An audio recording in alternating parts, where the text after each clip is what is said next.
एक आदमी को 4 बेटा था, किसी को नहीं पढ़ाया, किसी को नहीं पढ़ाया, जाहिल अक्षर जाहिल रखा। जानते हैं ये उस जमाने की बात है जब कुरान पढ़ने वाले बहुत कम थे, इक्का दुक्का कुरान आदमी पढ़ने जानता था। बाप का आखिरी वक्त आ गया, मरने लगा, रोने लगा, तो बेटों ने कहा कि बाबा ते कने का नहीं जा। तो बाप बोले कि बेटा हम सिर्फ दौलत कमाए, आखिरत नहीं बना पाए। मैं रो इसलिए रहा हूं कि अल्लाह पूछेगा, मैं क्या जवाब दूंगा। सोना चांदी तो मैंने कमाया, लेकिन कब्र के लिए तैयारी नहीं कर पाए, ना कब्र के लिए ना हशर के मैदान के लिए। मैं अल्लाह को क्या मुंह दिखाऊंगा। डर लग रहा है बेटा, मुझे डर लग रहा है। लेकिन एक वसीयत है मेरे बेटों, मेरे मरने के बाद ये वसीयत पूरी करोगे। तो बेटों ने कहा कि अब्बा बोलिए तो सही क्या वसीयत है। कहा कि बेटा जब मैं मर जाऊं ना तो मेरे पल्ले तो कुछ अमल है नहीं, ना नमाज है, ना रोजा है, ना ज़कात है, ना सदका है, ना खैरात है, कुछ नहीं है बेटा, हम कुछ किए ही नहीं दुनिया में। तो बेटा किसी कुरान पढ़ने वाले को लाकर, हाफिज कुरान को लाकर ना कुरान पढ़वा कर मेरे हक में दुआ करवा देना, शायद अल्लाह कुरान के सदक़े में मेरे गुनाह को माफ कर दे। तो बेटों ने वादा किया कि अब्बा एक वसीयत क्या, अगर 10 वसीयत भी आपकी होगी तो पूरी करेंगे, इसलिए कि आपने हम लोगों के लिए दौलत इकट्ठी की है। बाप इस दुनिया से चला गया, इस दुनिया से चला गया।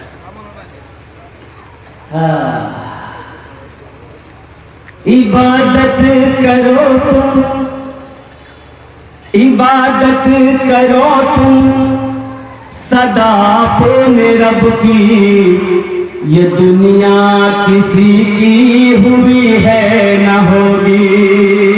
इबादत करो तुम सदा अपने रब की, ये दुनिया किसी की हुई है न होगी। इबादत करो तुम सदा अपने रब की, ये दुनिया किसी की हुई है न होगी। यहाँ पर किसी की बनी ना बनेगी, मिलेगी तो 2 गज ज़मीन ही मिलेगी।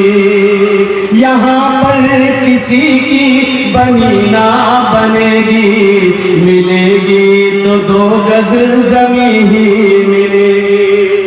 मरने वाला मर गया, बेटे जमा हुए, रिश्तेदार आए, नहलाया धुला गया, जनाजा पढ़ा गया, कब्रिस्तान में ले जाके दफन कर दिया। चारों बेटा रात में बैठा मशवरा करने के लिए कि अब्बा मर गया है, वसीयत के मुताबिक किसी हाफिज कुरान को लाकर कुरान पढ़वा कर दुआ करवाना है। तो 3 बेटा बोला, छोटे भाई जो बोला कि सुने ज्यादा परेशान मत हुए, बाबा मर ले गए,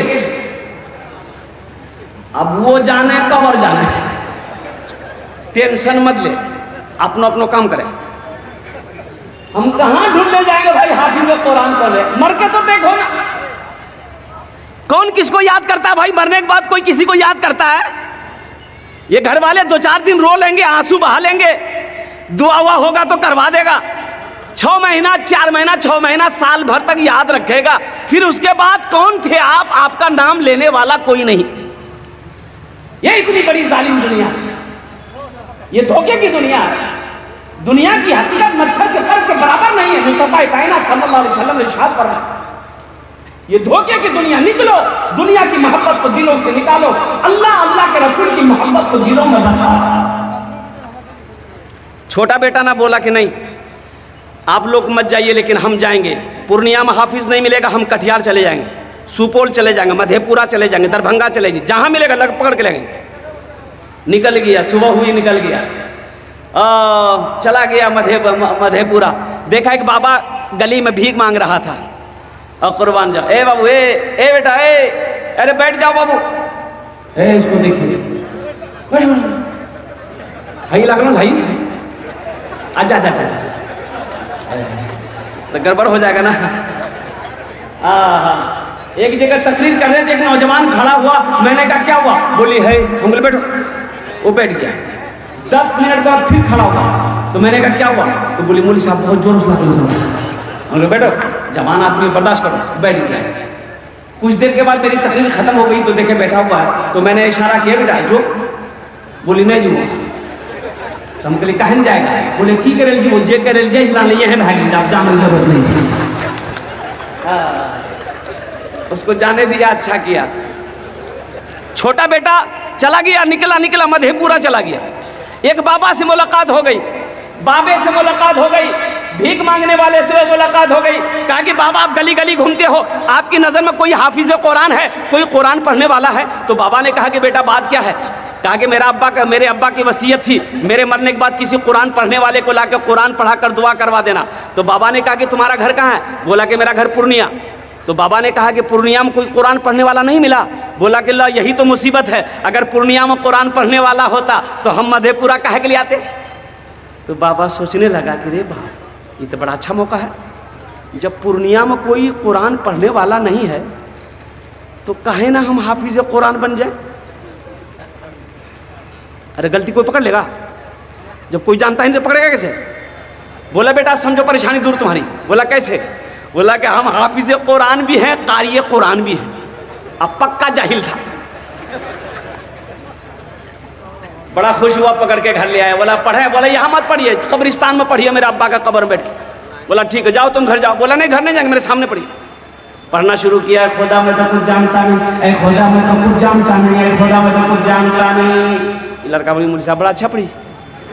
दूसरा भाई भी एक जाहिल को पकड़ के लिया, बोला कि छोटका ला सकता, हम नहीं ला सकते। वो भी एक जाहिल को पकड़ के लिया, घर लाया, खाना पीना खिलाया। बोला पढ़े? बोला यहाँ मत पढ़िए, मेरा छोटा भाई का हाफिज साहब कब्रिस्तान में पढ़ रहा, आप उसी के बगल में बैठ के पढ़िएगा। बोले वाह वो हाफिज साहब है? बोला अच्छा वो हाफिज साहब होगा, जितना हमको मिलता है आधा उसको दे देंगे, आधा तो बचेगा। जब ये गया, ये लंबा कुर्ता, लंबी दाढ़ी, लंबी टोपी, वो जो पढ़ रहा था वो पढ़ना बंद कर दिया कि लागे जी असली आवे जी। ना ये असली था ना वो असली था। बस जाके ये बैठा, सलाम दुआ हुई, बैठा। दोनों भाई खड़ा है कि पढ़िए आप लोग। बोला बाबू उतना घर जो हमारे पढ़ते रहे वो। बोला नहीं सामने में पढ़ो। तो पहला वाला बोला कि असली है कि नकली है पता कर लेंगे, जो होगा देखा जाएगा। पढ़ना शुरू किया, ए खुदा मैं तो कुछ जानता नहीं, ए खुदा मैं तो कुछ जानता नहीं। दूसरा वाला समझ गया कि पक्का जाहिल, तो वो भी पढ़ना शुरू किया, जैसन तू वैसन में, जैसन तू वैसन में, जैसन तू वैसन में, जैसन। हाँ मेरे भाइयों, तीसरा भाई वो भी गया, एक जाहिल को पकड़ के लिया, तीसरे कोने में बिठाया। चौथा भाई कहाँ मानने वाला था, बोला कि 3 ला सकता है तो हम बाप का बेटा नहीं, हम भी तो ला सकते हैं। वो भी भागा गया, एक जाहिल को पकड़ के ले आया, चारों को 4 कोने में बिठाया। बोला अच्छा ये बताइए आप लोग, बाबा के जन्नत पहुँचाने में कितना दिन लगते? तू रात निकल की बेटा जन्नत बहुत दूर छे, कम से कम 2 महीना लगतू। बोला 2 महीना लगो कि 4 महीना? बाबा की जन्नत ऐसी नर बाहर मत छोड़िया। 2 आदमी हाथ पकड़िए, 2 आदमी पैर पकड़िए, मेरे अब्बा को जन्नत के अंदर में दाखिल कर दीजिए, कुर्बान जाओ। पहला पढ़ना शुरू किया, ऐ खुदा मैं तो कुछ जानता नहीं। दूसरा बोला जैसन तू वैसन मैं, जैसन तू वैसन। तो तीसरा समझ गया कि ये दोनों पक्का जाहिल है। तो वो भी पढ़ना शुरू किया, ये अंधेरी तकलीफ कब तक चलेगी, कब तक चलेगी, कब तक चलेगी। तो चौथा समझ गया कि तीनों पक्का जाहिल है। वो भी पढ़ना शुरू किया, जब तक चले चलने दो, जब तक चले चलने दो, जब तक चले चलने दो। कब्र में फेंक देगा जमाना, फेंक कर लोग होंगे रवाना। कब्र में फेंक देगा जमाना, फेंक कर लोग होंगे रवाना। मिट्टी डालेंगे फिर मुट्ठी मुट्ठी, ये भी हिस्सा उठाना पड़ेगा। दोस्तों एक दिन इस चमन से आशियाना उठाना पड़ेगा। उठ गया जिस घड़ी आबोदाना, छोड़कर सबको जाना पड़ेगा। उठ गया जिस घड़ी आबोदाना, छोड़कर सबको जाना पड़ेगा।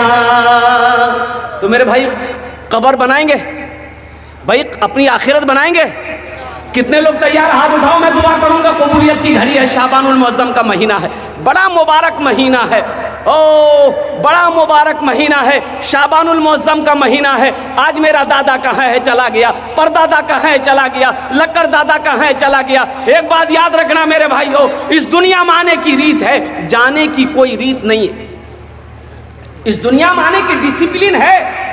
डिसिप्लिन ये है कि पहले दादा आता है, फिर बाप आता है, फिर पोता आता है। कि पहले पोता भी जियो, पोता नहीं।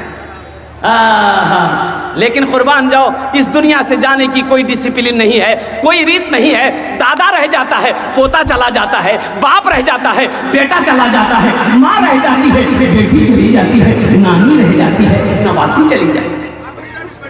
ये 15 बच्चे हाफिज कुरान बने। तो मेरे भाइयों जानते हो ये कौन है? एक हदीस सुनाता हूं मैं आपको। हजरत मुआज बिन जबल रज़ियल्लाहु ताला अन्हु बड़े जलील क़द्र सहाबी हैं। अल्लाह के रसूल सल्लल्लाहु अलैहि वसल्लम यमन का हाकिम उसको बनाए और फरमाया कि मुआज यमन के लिए रवाना हो जाओ। तो हजरत मुआज अपने घर से निकले तो अल्लाह के रसूल पहुंचे हुए, कहा कि मुआज सवारी बैठाओ। ऊँट बैठाया गया। हजरत मुआज ऊँट पर चढ़ गए तो अल्लाह के रसूल ने कहा कि ऊँट को खड़ा करो। इशारा किया, ऊँट खड़ा हो गया। तो अल्लाह के रसूल सल्लल्लाहु अलैहि वसल्लम ने ये ऊँट के रस्सी को पकड़ा, चलते चले हैं। अल्लाह के रसूल ज़मीन पर चल रहे हैं, हज़रत मुआज़ ऊँट पर खड़े हैं, ऊँट पर बैठे हैं। तो हज़रत मुआज़ कहते हैं, या रसूल अल्लाह, मेरे माँ बाप आप पर कुर्बान, आप मेरे आका हैं, आप पैदल चले, मैं ऊँट पर जाऊँ, ये बेअदबी है। तो अल्लाह के रसूल ने इरशाद फरमाया, ए मुआज़ बैठा रहा, हम तुम्हारी इज्जत नहीं कर रहे हैं, तुम्हारे सीने में जो अल्लाह का कुरान है हम उसकी इज्जत कर रहे हैं। अब आज सुनो, जो हाफिज कुरान होता है वो अल्लाह का दोस्त होता है। वो अल्लाह का कौन होता बोलिए? वो अल्लाह का कौन होता बोलिए? तो अल्लाह के दोस्त से मोहब्बत करोगे तो अल्लाह आपसे मोहब्बत करेगा कि नहीं करेगा? भाई करेगा कि नहीं करेगा?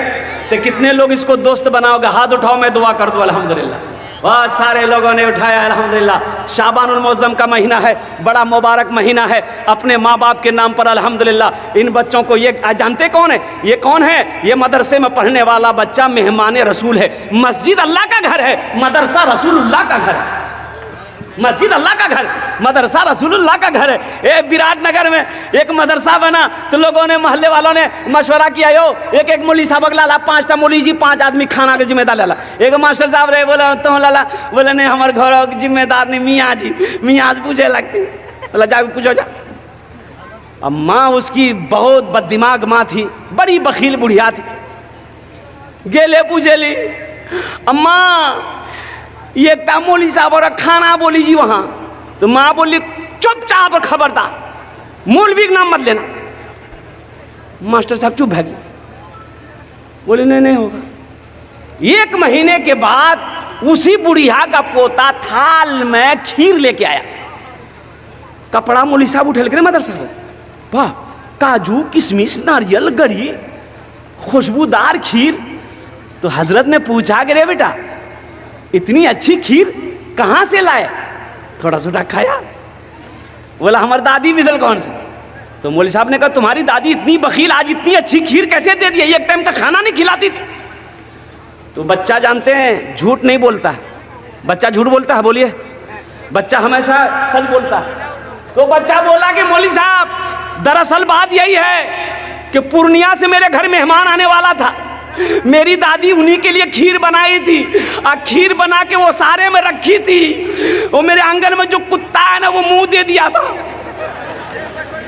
तो मेरी अम्मी बोली फेंक दो, दादी बोली कने फेंक दे, मदरसा हम दादा मौलवी साहब खेलते।